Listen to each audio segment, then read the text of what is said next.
नमस्कार बंधुरा बाड़ीते थाका सुजी दिए बानिए फेलो भीषण मुचमुचे खास्ता बिस्कुट। এই বিস্কুটগুলো একবার বানিয়ে 3 থেকে 4 মাস পর্যন্ত সংরক্ষণ করে রেখে দেওয়া যাবে আর খেতে হয় একদম দুর্দান্ত স্বাদের। কিভাবে বাড়িতে থাকা সুজি দিয়ে এই বিস্কুট বানাতে হবে তার জন্য ভিডিওটা একদম শেষ পর্যন্ত দেখতে থাকো। বিস্কুট বানানোর জন্য এখানে আমি মেজারিং কাপের হাফ কাপ নিয়ে নিয়েছি চিনি। তো যে কোনো কাপ মাপ করে বা একটা বাটি মাপ করে তোমরা এই উপকরণগুলো নেবে। তো চিনিটাকে আমি মিক্সার জারের মধ্যে গুঁড়ো করে নিয়েছি। এবার মেজারিং কাপের 1 কাপ নিয়েছি সুজি, ছোটো দানা সুজিটাই নিয়েছি, তবে মিক্সার জারের মধ্যে ঘুরিয়ে সুজিটাকেও গুঁড়ো করে নেব। বড় দানা সুজি হোক বা ছোটো দানা দুটোকেই কিন্তু গুঁড়ো করে নিতে হবে। তো হাফ কাপ চিনি আর 1 কাপ আমি সুজি গুঁড়ো করে নিলাম। এবার চিনিটা আমি দিয়ে দিলাম, গুঁড়ো করা চিনিটা, আর তার মধ্যে দিয়ে দিচ্ছি একটা ডিম। একটা ডিমকে ফাটিয়ে দিয়ে দিলাম। চিনির সাথে ডিমটাকে খুব ভালো করে প্রথমে এভাবে দেখো বিট করে নিচ্ছি, খুব ভালো করে মিশিয়ে নেব। তো খুব ভালো করে চিনিটা গলে যাবে। তো দেখো ডিমের সাথে চিনিটাকে খুব ভালো করে মিশিয়ে নিলাম। এবার যে সুজিটাকে আমি গুঁড়ো করে রেখেছিলাম সেই 1 কাপ সুজিটা দিয়ে দিয়েছি। এবার মেজারিং কাপের 1/3 কাপ মানে 3 ভাগের 1 ভাগ দিয়ে দিলাম গুঁড়ো দুধ। এখানে 4 ভাগের 1 ভাগও দেওয়া যাবে। আর বড় চামচের 1 চামচ দিয়ে দিলাম নারকেল পাউডার, আর এখানে সামান্য বা স্বাদ মতো লবণ অ্যাড করে দিলাম। তোমরা ফ্রেশ নারকেল কোড়া ব্যবহার করতে পারো। আমি 1 চামচ মতো নারকেল এখানে ব্যবহার করেছি, ডেসিকেটেড কোকোনাট পাউডার। আবার নারকেল না দিলেও হয়, তবে নারকেল দিয়ে বানালে বিস্কুটটা খেতে অনেক বেশি টেস্টি হয়। খুব ভালো করে মেখে নেব।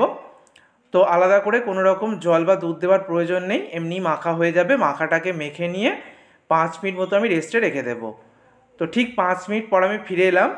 5 মিনিট মেখে আমি রেখে দিয়েছিলাম মাখাটাকে। 5 মিনিট পর আমি এটাকে আরও একটু মেখে নেব। তারপর এর মধ্যে আমি আরও একটা উপকরণ অ্যাড করব, সেটা হচ্ছে ময়দা। এখানে আমি 2 চামচ বড় চামচের ময়দা দিয়ে দিলাম।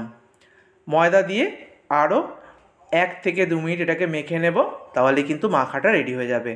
যদি মাখাতে মাখাতে খুব সামান্য পরিমাণ দেখো যে টাইট হয়ে গেছে মিশ্রণটা, তাহলে খুব সামান্য দুধ বা জল দিতে পারো। তবে যেভাবে মেজারমেন্টগুলো দেখিয়েছি মানে উপকরণগুলো, তাতে আলাদা করে আমার কিন্তু জল দিতে লাগেনি। মাখাটাকে মেখে নেবার পর এবার গোল গোল করে নেব হাত দিয়ে, মুঠো করে নেব একটা হাত দিয়ে, তারপর দুটো হাতের সাহায্যে গোল করে চেপে নেব। কিভাবে বিস্কুটের শেপটা দিচ্ছি দেখে নাও, খুব সহজ ব্যাপার। গোল শেপ দিয়ে নিয়েছি। এবার এরকম চামচ হোক বা কাঁটা চামচ, যে কোনো একটা চামচ নিয়ে নেবে, এভাবে দাগ দিয়ে দেবে। এভাবে খুব সহজেই কিন্তু ডিজাইন করে দেওয়া যাবে, তাতে করে বিস্কুটগুলো দেখতে খুবই সুন্দর হবে। দেখো কত সুন্দর, কত সহজেই কিন্তু ডিজাইন হয়ে গেল। তো পছন্দ মতো যে কোনো ডিজাইন তোমরা দিতে পারবে। আমি খুব সহজভাবে দেখিয়ে দিলাম যাতে ছোট থেকে বড় যে কেউ বানাতে পারো। তো দেখো বিস্কুটের সমস্ত শেপগুলো আমার কিন্তু দেওয়া হয়ে গেছে। কতটা সুন্দর দেখতে হয়েছে সেটা তোমরা দেখে আশা করছি বুঝতে পারছো। তো এবার বিস্কুটগুলোকে ভেজে নেবার পালা। তো আমি তেল গরম করে নিয়েছি। তেলটাকে কিন্তু খুব বেশি গরম করিনি। গ্যাসের ফ্লেমটাকে আমি লো টু মিডিয়ামে রেখে একটু সময় নিয়ে বিস্কুটগুলোকে ভাজতে হবে। বিস্কুটগুলোকে একটু সময় নিয়ে ভাজলে ভেতর পর্যন্ত খুব সুন্দরভাবে ভাজা হবে, আর গোল্ডেন ব্রাউন করে এগুলোকে ভেজে নেব।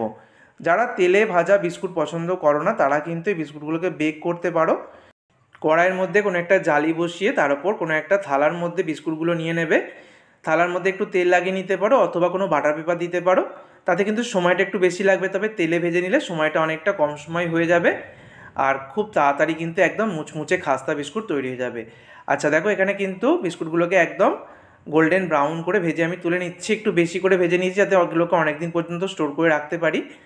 আর বিস্কুটগুলো ভাজার পর যখন তোলা হবে তখন কিন্তু একটু নরম মনে হতে পারে, কিন্তু এগুলোকে পুরোপুরি ঠান্ডা করে নেওয়ার পর এগুলো কিন্তু একদম মুচমুচে হয়ে যাবে বা খাস্তা হয়ে যাবে।